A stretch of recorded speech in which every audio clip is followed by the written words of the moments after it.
कोई भी सपना साकार करने के लिए सबसे जरूरी है सही कोच का होना। चुनिए एजुकेशन राइज को और करे अपने board class 10th and 12th का सपना साकार। Download the app now. Hello बच्चों, नमस्ते।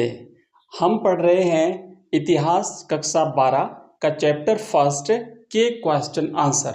ये जो प्रश्न आंसर हैं इसमें हम टोटली 20 प्रश्न करेंगे हिंदी और इंग्लिश मीडियम में, जो कि आपके वेरी शॉर्ट आंसर टाइप यानी अति लघुतरात्मक जो प्रश्न हैं वो प्रश्न हम टोटल करने वाले हैं हिंदी मीडियम और इंग्लिश मीडियम में। बहुत ही इंपॉर्टेंट क्वेश्चंस हैं, एक एक प्रश्न आपको ढंग से पढ़ना है, बहुत अच्छी तरह से करना है तैयार, ताकि एग्जाम में आप पूरे में से पूरे नंबर प्राप्त कर सको। तो आइए एक एक करके देखते हैं कि कौन कौन से क्वेश्चंस हैं इसमें। तो देखो, यहाँ पे प्रश्न हिंदी में भी लिखा हुआ है, इंग्लिश में भी लिखा हुआ है, अच्छी तरह से समझना है। पहला प्रश्न ये है, अभी आपको लगेगा इजी है, लेकिन ध्यान रखना एग्जाम तक याद रखना, इसलिए कोई इजी नहीं है हमारे लिए, सारे प्रश्न इंपोर्टेंट हैं। एक एक प्रश्न को ढंग से पढ़ेंगे और इसमें से जो प्रश्न एग्जाम में पूछा गया वो भी मैं साथ में बताता जाऊंगा आपको। प्रश्न है कि हड़प्पा सभ्यता को सिंधु घाटी सभ्यता क्यों कहा जाता है। ये प्रश्न उल्टा भी पूछा जा सकता है कि सिंधु घाटी सभ्यता को हड़प्पा सभ्यता क्यों कहा जाता है। तो दोनों प्रश्नों का उत्तर अलग रहेगा, ध्यान रखना। पहले तो यह है कि हड़प्पा सभ्यता को सिंधु घाटी सभ्यता क्यों कहा जाता है। तो क्या करना है कि हड़प्पा सभ्यता के अधिकांश स्थलों का विकास, यानी इसके जो केंद्र हैं, जैसे कि मोहनजोदड़ो है, हड़प्पा है, सुतकगेंडोर, बनावली, जो अपने लोथल है ना, ये धौलावीरा, तो इसमें से जो ज्यादातर केंद्र हैं, सारे नहीं, क्योंकि लोथल गुजरात में है, धौलावीरा गुजरात में है, कालीबंगा राजस्थान में है ना, मांडाठेट उत्तर प्रदेश, मांडाठेट जम्मू कश्मीर में ऊपर उत्तर में है, तो अलग अलग दूर दूर फैले हुए हैं, दैमाबाद महाराष्ट्र में है, लेकिन अधिकांश अधिकांश जो केंद्र हैं वो सिंधु नदी की घाटी में इनका विकास हुआ था, और इसीलिए हड़प्पा सभ्यता को सिंधु घाटी सभ्यता भी कहते हैं। सिंधु नदी का जो बहाव क्षेत्र है, उस बहाव क्षेत्र के आसपास इस हड़प्पा सभ्यता के ज्यादातर केंद्र विकसित हुए थे, इसीलिए हम इसे सिंधु घाटी सभ्यता कहते हैं। इंग्लिश में क्या लिखा हुआ है कि why is Harappan civilisation called Indus valley civilisation. तो इंडस वैली सिविलाइजेशन क्यों कहलाता है कि most of the sites of the Harappan civilisation were developed in the Indus river valley, hence the Harappan civilisation is also called the Indus valley civilisation. तो इसकी ज्यादातर जो साइट्स हैं वो सिंधु नदी क्षेत्र में के आसपास जो है वो इनका विकास हुआ था। नेक्स्ट क्वेश्चन नंबर दूसरा प्रश्न है कि मोहनजोदड़ो में कुओं की कुल संख्या कितनी थी। देखो, हड़प्पा सभ्यता का एक महत्वपूर्ण केंद्र था मोहनजोदड़ो, है ना, और ये मोहनजोदड़ो जो है यहाँ पे जो स्पष्ट रूप से जो नगरीय क्षेत्र सभ्यता थी, और यहाँ पे जो अवशेष मिले हैं नगरों के, उसमें दो भागों में, एक दुर्ग है और दूसरा निचला क्षेत्र है। तो ये जो पूरा केंद्र है वो हड़प्पा मोहनजोदड़ो जो है हड़प्पा सभ्यता का, यहाँ पे टोटल 700 कुएं मिले हैं, ठीक है ना, 700 कुएं मिले हैं, 700 जो है वो वेल्स मिले हैं यहाँ पे।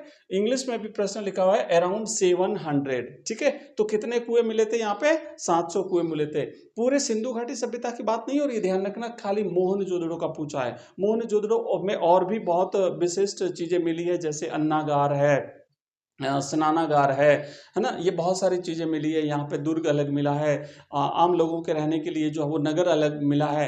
तो इस तरीके से एक महत्वपूर्ण केंद्र था। अगर पूछा जाए कि सिंधु घाटी सभ्यता का सबसे विशिष्ट स्थल कौन सा था, केंद्र कौन सा था, तो वो था मोहनजोदड़ो। और अगर पूछा जाए सिंधु घाटी सभ्यता या हड़प्पा सभ्यता के दो महत्वपूर्ण केंद्र कौन कौन से थे, तो मोहनजोदड़ो और हड़प्पा।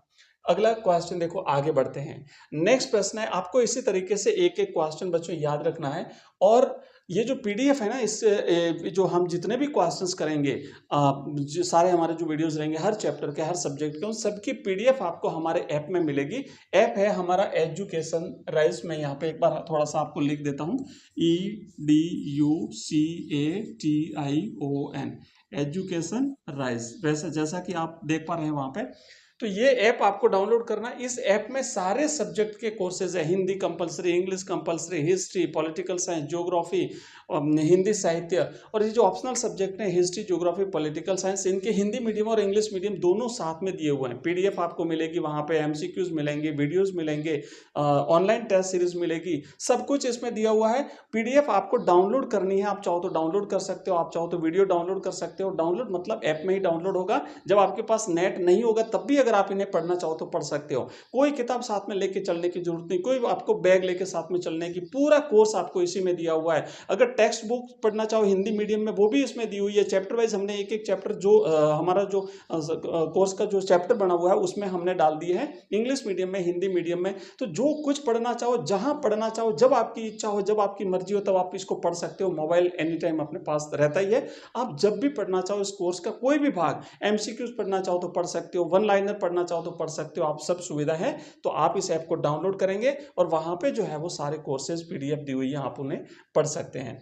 चलिए अब देखिए, साथ ही साथ मैं आपको बता दूं, हमारा एक जो टेलीग्राम चैनल है और हमारा व्हाट्सएप ग्रुप भी बना हुआ है, व्हाट्सएप चैनल भी बना हुआ है। तो इन सब की लिंक इस वीडियो के डिस्क्रिप्शन में दी हुई है, आप वहां से डाउनलोड करेंगे और ज्वाइन करेंगे, और आप उन्हें उसका जो है वो जो भी नोटिफिकेशन रहेगा हमारे वीडियोस का, वो वहां से आपको मिलता रहेगा।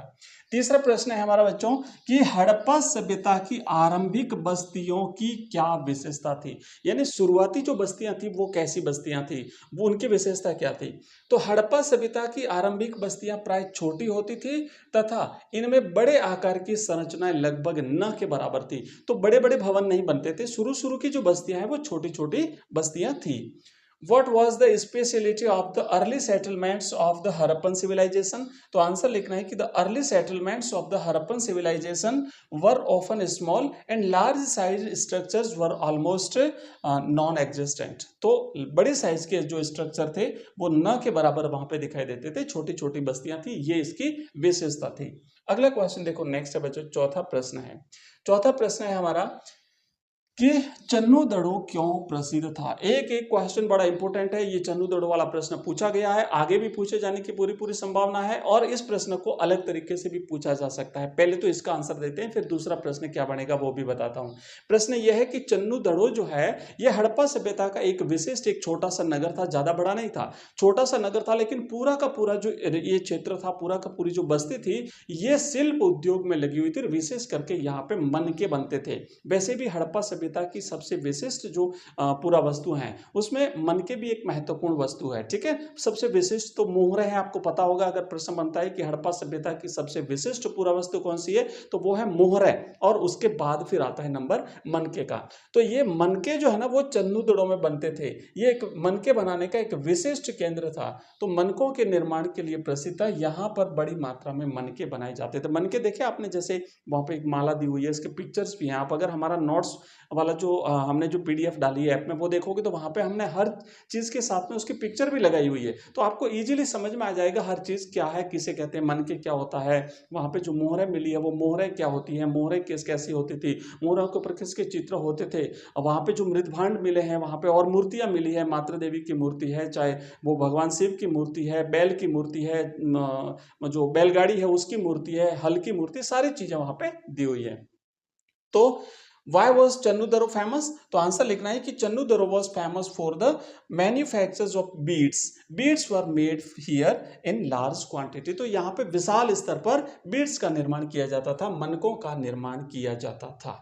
नेक्स्ट क्वेश्चन नंबर 5, पांचवा प्रश्न है बच्चों कि पुरातत्वविदों ने आहार संबंधी आदतों के विषय में किससे जानकारी प्राप्त करने में सफलता प्राप्त की थी। आहार संबंधी आदतों का मतलब यह होता था कि ये लोग क्या खाते थे, इनका भोजन क्या था, इनका आहार क्या था। तो पुरातत्वविदों ने जले हुए अनाज के दानों, क्योंकि वहां पे जो खुदाई हुई तो वहां पे अनाज के दाने मिले हैं जले हुए, तो अलग अलग अनाज के दाने मिले, उससे पता लगा कि ये लोग कौन कौन सा अनाज खाते थे। साथ ही साथ बीजों की खोज से आहार संबंधी आदतों के विषय में जानकारी प्राप्त करने में सफलता हासिल की है। तो जो भी अनाज मिला उससे ये पता चला कि ये लोग क्या खाते थे। From home did archaeologist succeed in obtaining information about dietary habits. तो उनके डाइटरी हैबिट्स के बारे में इंफॉर्मेशन कैसे प्राप्त करी आर्कियोलॉजिस्ट ने? तो पुरातत्ववेत्ताओं ने यानी archaeologist succeeded in obtaining information about dietary habits bye discovering burnt grains and seeds. तो जला हुआ अनाज और बीज के दानों से उन्हें ये सफलता हासिल हुई है। नेक्स्ट क्वेश्चन नंबर देखिए 6 है। छठा प्रश्न है बच्चों कि विशाल स्नानागार कहाँ स्थित था? तो हमने बात करी थी मोहनजोदड़ो, हड़प्पा सभ्यता का एक महत्वपूर्ण केंद्र था मोहनजोदड़ो। यहाँ मोहनजोदड़ो से हमें जो है बच्चों वो मिला है एक विशाल स्नानागार। अन्नागार भी यहीं से मिला है। विशाल स्नानागार इंग्लिश में हम इसे ग्रेट बाथ भी कह सकते हैं ना, ग्रेट बाथ हम इसे कहेंगे। विशाल अन्नागार भी यहाँ से मिला है। तो where is the great bath situated? तो इन मोहनजोदड़ो में ये विशाल स्नानागार अवस्थित था। बड़ी बड़ी आकृतियां, विशाल भवनों का निर्माण जो है वो मोहनजोदड़ो में ही मिलता है। अगला क्वेश्चन देखिए कि मिट्टी से बने हल के प्रतिरूप कहाँ से प्राप्त हुए हैं? मतलब ये जो प्रतिरूप मिले इससे ये अनुमान लगाया जाता है कि हड़प्पा वासी खेती करते थे और खेती जो है वो हल चला करके करते थे, हल से जमीन को जोतते थे, बैलों को काम में लेते थे। तो एक ऐसा प्रतिरूप मिला है, एक ऐसा मॉडल मिला है हल का और वो मिट्टी का बना हुआ है। तो ये कहाँ से मिला है? तो बच्चों बनावली जो है हरियाणा में, ये बनावली हरियाणा और साथ ही साथ चोलिस्तान क्या होता है कि जो थार का भाग है, जो थार रेगिस्तान का भाग है जो पाकिस्तान में स्थित है उसे चोलिस्तान कहते हैं। भारत में है उसे तो हम थार कहते हैं जो राजस्थान में है। और जो राजस्थान की सीमा से लगता हुआ, भारत की सीमा से लगता हुआ पाकिस्तान का जो इलाका है उस इलाके में जो रेगिस्तान है उसे हम चोलिस्तान कहते हैं। तो यहाँ ये जो मॉडल हैं हल्के, ये बनावली हरियाणा से और चोलिस्तान पाकिस्तान के कई स्थलों से मिट्टी से बने हल्के प्रतिरूप प्राप्त हुए हैं। इंग्लिश में है कि from where were the models of plough made of clay obtained. मिट्टी से बने हल्के प्रतिरूप कहाँ से प्राप्त हुए? तो plough models made of clay have been found at many sites in Banawali Haryana and Cholistan Pakistan. तो ये यहाँ से इन दो स्थलों से प्राप्त हुए हैं। अगला क्वेश्चन देखिए बच्चों नंबर 8। 8वां क्वेश्चन है कि हड़प्पाई सभ्यता में पुरातत्वविदों ने सामाजिक भिन्नता को पहचानने के लिए कौन सी विधि का प्रयोग किया है? बच्चों वहां पे होता था कि जो समाज था वो अलग अलग वर्गों में बटा हुआ था। तो ये समाज अलग अलग वर्गों में बटा हुआ था या नहीं था ये हम कैसे कह सकते हैं? तो कुछ ऐसी चीजें हैं जिनके आधार पर हम सामाजिक भिन्नताओं का पता लगा सकते हैं। तो पुरातत्वविद पूरा वस्तुओं को उपयोगी और विलासिता की वस्तुओं में वर्गीकृत करते हैं। इससे उनकी सामाजिक भिन्नता का पता चलता है। मतलब जो चीजें जो उपयोगी हैं कि जिनका उपयोग हमें जरूरी करना पड़ता है, जैसे दैनिक जीवन के लिए हमें जिन चीजों को उपयोग में लेना होता है, तो कुछ ऐसी चीजें भी मिली और कुछ विलासिता की वस्तुएं। मतलब ऐसा है कि अगर उनके बिना भी हमारा जीवन चल सकता है। तो विलासिता की वस्तुएं मिली, इसका मतलब ये था कि जो धनवान लोग थे, जो पैसे वाले लोग थे, जो प्रतिष्ठित लोग थे, वो लोग जो है वो इस प्रकार की वस्तुओं का प्रयोग करते होंगे। तो इसका मतलब यह है कि वहां पर समाज में भिन्नताएं थी। उच्च विशिष्ट वर्ग का समाज भी था और एक साधारण जनता भी वहां पे रहती होगी, ऐसा हमें पता चलता है। Which method did archaeologists use to identify social differences in the Harappan civilization? तो बच्चों यहाँ पे लिखोगे कि archaeologists classify antiquities into useful and luxurious items. Next question देखिए 90 नंबर का क्वेश्चन है, उन दो पुरा वस्तुओं का उल्लेख कीजिए जिनके आधार पर पुरातत्वविद यह मानते हैं कि खेत जोतने के लिए हड़प्पा संस्कृति में बैलों का प्रयोग होता था। अभी देखो हमने हल, वहां से हल के मॉडल मिले हैं, है ना, हल जो होता है ना हल, तो वो भी मॉडल मिला। तो इससे भी ये पता लगता है कि भाई वहां पे जो है वो कि खेती बाड़ी करते थे, हल से जमीन जोतते थे। लेकिन प्रश्न यहाँ पे ये है कि बैलों का प्रयोग होता था, ये कैसे पता चलता है? तो बैलों हलों का प्रतिरूप प्राप्त हुआ एक तो, और दूसरा यहाँ पे बैलों की मृण मूर्तियां प्राप्त हुई है, बैलों की मिट्टी की बनी हुई मूर्तियां प्राप्त हुई है। इससे ये पता चलता है कि लोग बैलों से जो है वो खेत जोतते होंगे, बैलों को पालते होंगे, बैलों का उपयोग करते होंगे। Mention those two antiquities on the basis of which archaeologists believe that bulls were used in the Harappan culture for plowing the fields. तो यहाँ पे एक तो है कि obtaining replicas of plows, हल के प्रतिरूप, and obtaining clay figurines of bulls। तो बैलों की जो फिगर मिले हैं वहां पे मूर्तियां मिली, इससे पता चलता है। नेक्स्ट क्वेश्चन देखिए बच्चों, 10वां प्रश्न है कि हड़प्पा स्थलों से किन जानवरों की हड्डियां मिली है। अब इससे एक प्रश्न और भी बनता है कि हड़प्पा वासी किस जानवर से परिचित नहीं थे, और ये प्रश्न तो कई बार पूछा गया है, कंपटीशन एग्जाम्स में भी पूछा गया है। तो वो एक विशेष जानवर जिससे वो परिचित नहीं थे वो था घोड़ा। तो घोड़े से तो परिचित नहीं थे, लेकिन बाकी कौन कौन से जानवरों की वहां पे जो है वो हड्डियां मिली है, तो उसमें भेड़ है, बकरी है, भैंस है, सुअर है, हिरण है और घड़ियाल है। तो इन जानवरों की हड्डियां वहां से प्राप्त हुई है।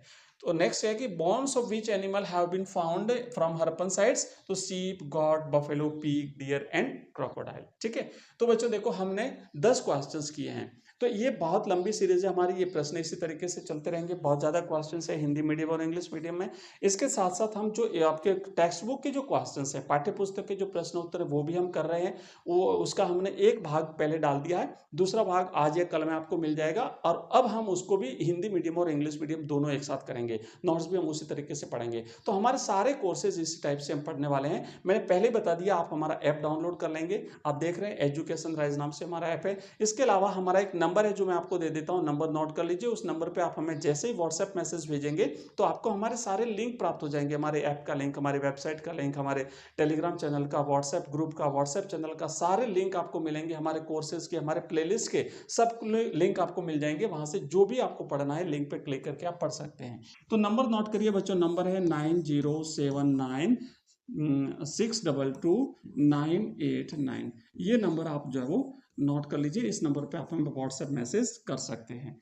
तो बच्चों आज की क्लास में इतना ही, क्योंकि क्लास लंबी हो जाएगी। हम छोटे छोटे क्लासों में, छोटे छोटे टुकड़ों में हम पढ़ेंगे ताकि आपका भी इंटरेस्ट बना रहे, चीजें आपको समझ में आती रहे, और लगातार हम सारे सब्जेक्ट आपको इसी तरीके से पढ़ाते रहेंगे। नोट्स भी पढ़ेंगे, चैप्टर भी पढ़ेंगे, एमसीक्यूज भी करेंगे, क्वेश्चन आंसर भी करेंगे, और बोर्ड के एग्जाम के हिसाब से जो इंपॉर्टेंट क्वेश्चन है उसका अभ्यास भी बिल्कुल करने वाले हैं। और टारगेट अपना रखना 100 आउट ऑफ 100। ठीक है, तो आज की क्लास में इतना ही। बहुत बहुत धन्यवाद आप सभी का। मिलते हैं अगली क्लास में, तब तक के लिए जय हिंद, जय भारत।